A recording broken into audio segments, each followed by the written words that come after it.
apaciguar esqueletos, sirvientas en las cocinas o decapitadas cuando se rendían de caminar, o en aquellos barcos que zarpaban a construir ciudades lejanas, llevándose a nuestros hombres y a ellas para el descargue de los maridos.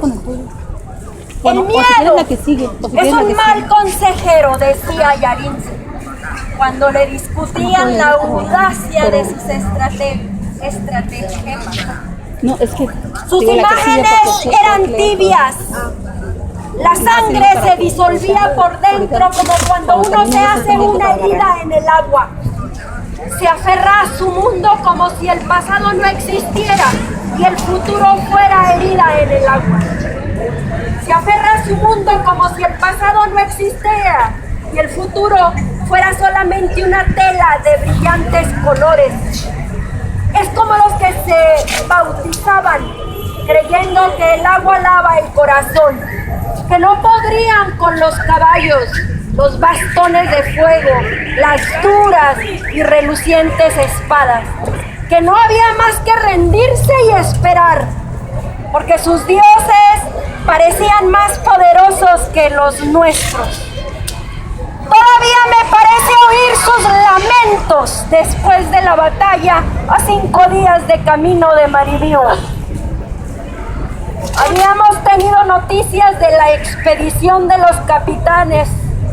Querían conquistar las poblaciones alrededor del lugar donde construían sus casas y templos. Una ciudad estaban levantando para sentarse en nuestro territorio. Fue un momento de gran desesperación.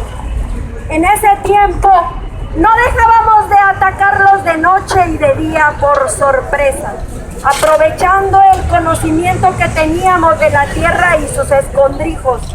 Pero perdimos muchos guerreros.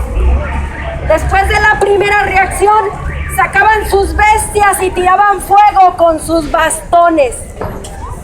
Se nos abalanzaban y nos obligaban a dispersarnos.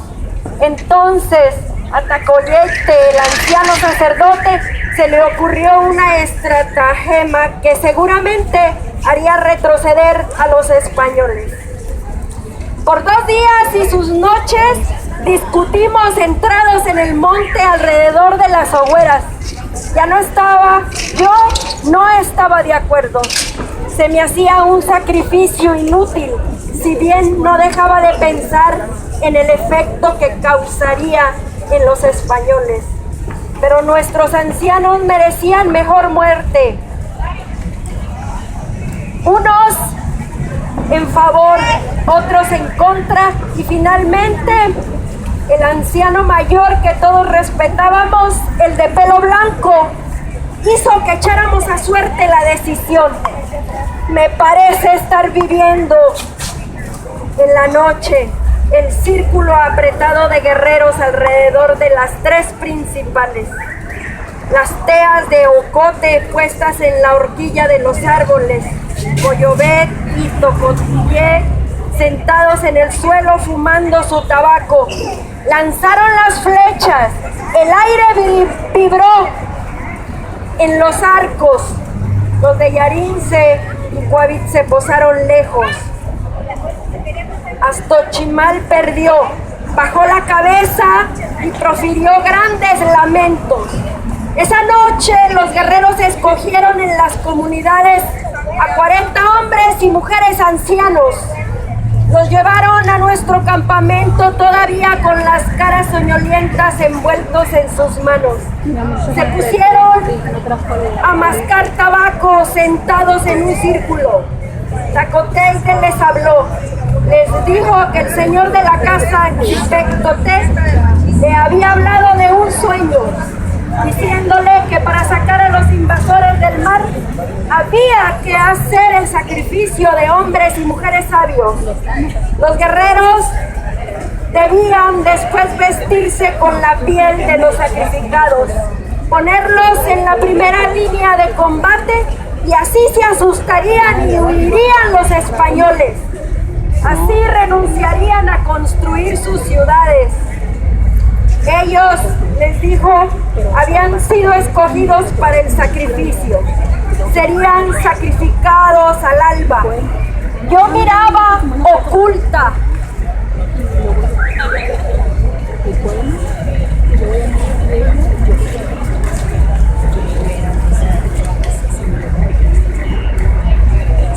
Desde unos matorrales yo miraba oculta desde unos matorrales, porque a las mujeres no se nos permitía estar en los oficios de los sacerdotes. Debía haberme quedado en la tienda, pero de todas formas había desafiado lo que es propio para las mujeres, yéndome a combatir.